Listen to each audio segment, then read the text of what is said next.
தெரியாமல் இப்படி நான் அனாதையாக வாழ்ந்து கொண்டிருக்கின்றேனே, என்னம்மா பயன்?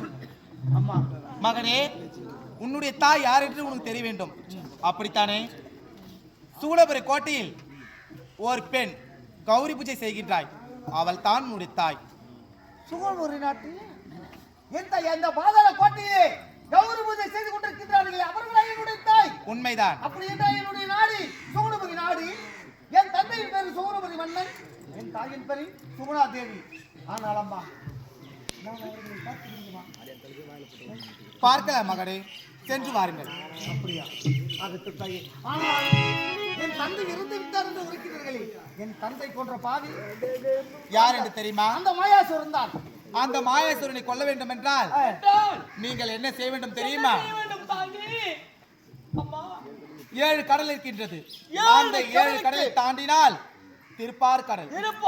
அந்த திருப்பார் கடலிலே ஒரு வட்டப்பாறை ஆல விருட்சம் இருக்கின்றது. அந்த வட்டப்பாறையில் ஆல விருட்சம். அந்த ஆல விருட்சத்தில் ஒரு பொந்து இருக்கின்றது. அந்த பொந்திலே ஒரு பச்சை கிளி. அந்த பச்சை கிளி கொண்டு வந்தால் அந்த மாயேஸ்வரனை நீங்க அழுத்து விட்டு வரலாம். அப்படியாகட்டும். சென்று வாருங்கள்.